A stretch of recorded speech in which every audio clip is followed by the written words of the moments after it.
tips on practicing and warming up.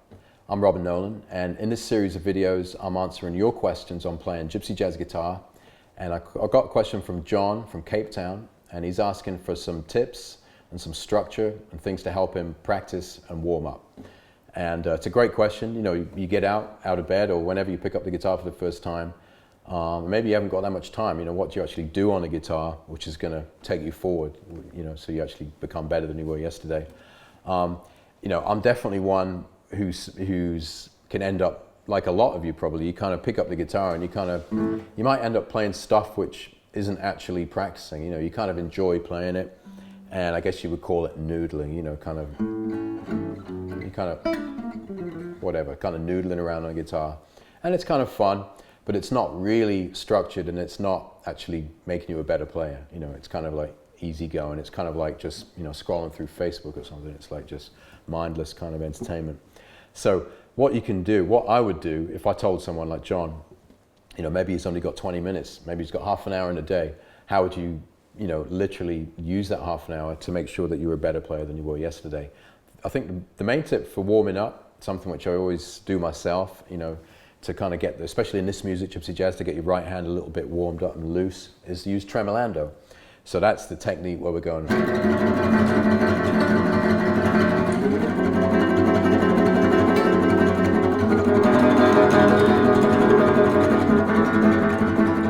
So whatever chords you choose, this is the technique which we looked at in lots of videos, but basically, you know, you're going as fast as you can with your right hand. You're keeping the pulse in your body. And for me, that kind of blows away the cobwebs and the kind of things which are kind of, you know, things which are slightly not right with my right hand when you first pick up a guitar. So a good tip for that as well, take changes, you know, take minor swing changes and go through them using tremolando. So you might go, you know, either you've got the metronome going, or you've got your foot and you go 1, 2, 3, 4. D minor, E7,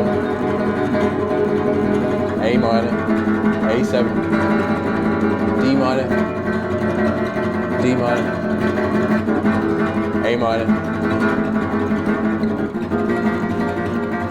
E7. You kind of go through that. And that only takes like a minute or two, and if you do that, if you're kind of disciplined about that and go through it, then you definitely kind of feel awake and warmed up. So it's a good thing to start with. That's the first thing. Then I would play some rhythm, you know, so gypsy jazz rhythm. Take some changes. Let's say we're going to stick with minor swing here. So then take the changes to minor swing and play some nice, easy-going rhythm. So a couple of choruses, maybe just something like.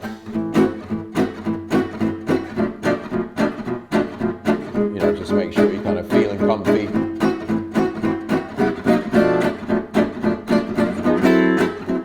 Just warm up.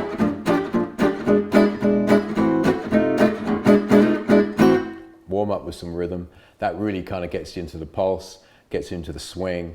So there you go. Maybe there's 5 minutes on rhythm. This is assuming you've only got limited amount of time. So you can, of course, expand each of these areas and do it for longer. But then you've got, and I think what you're trying to avoid is practicing stuff which you're not actually going to use, you know. So when you're actually, you know, however you're playing this music, whether it's in the kitchen with your mate, or you have actually got a gig, or you go into a jam session, you actually want to practice stuff which you're actually going to play. So, you know, when you're kind of noodling, that's stuff which you're not actually going to play, you know. So you want to actually relate it to music. So therefore, learn a tune, you know. So there, if you're going to practice, and you're practicing minor swing, then, you know, just practice that melody. You know, let's say you're doing the harmony.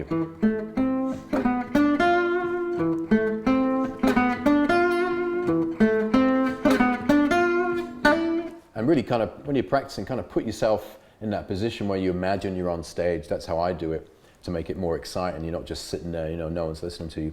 Kind of just mentally kind of close your eyes and you're kind of playing in front of someone, and it kind of makes it real, and you get that, you know, adrenaline and passion while you play this music. So, you know, work on a melody which you're working on, if it's minor swing or whatever, and just play the tune in time, you know, kind of really play it like with all the conviction, because that's actually what you're going to be doing at the session. So that practice will actually make a difference, you know. And then you want to practice some solo things. So, check out one of my videos on, arpeggios, and then just practice some arpeggios, So even if it's just like the G minor, just that one. Just go through some basic arpeggios, what you know, and again, do them in time. Try and relate them to a piece. So let's say you minor blues, you might just go, actually relate it to the music. Practice some arpeggios, whatever you know, and then practice some soloing. And then you might do, say you're soloing over minor swing, you might just kind of set the metronome and then just kind of practice blowing through the changes. You might start off really simple, say you start off with an idea like, you're going to go like 2, 2, 3, 4.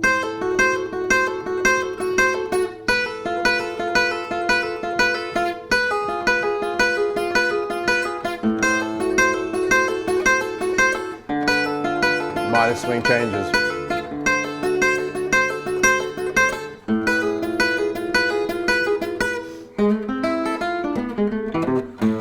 And again, playing through minor swing is something which you're actually going to be doing at the gig or the session. So this is stuff which is worthwhile practice. So there you go. Practice. Start up with some tremolando. Loosen your right hand up. Play some rhythm. Get in the groove. Get in the swing. Refresh some changes over a chord.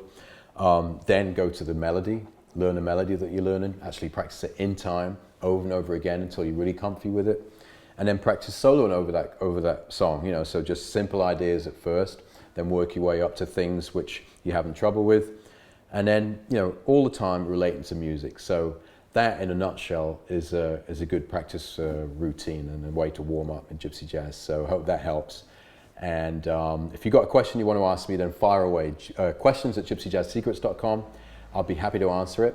And if you want to go and see some really awesome lessons and music, exclusive performances on your mobile device or iPad, then go to gypsyjazzsecrets.com and you can download a free issue right there. Some of my buddies from around the world teaching some of the best guitar lessons you're going to see. So go to that website, gypsyjazzsecrets.com. But anyway, thanks for watching this video. And I'll see you very soon in the next one.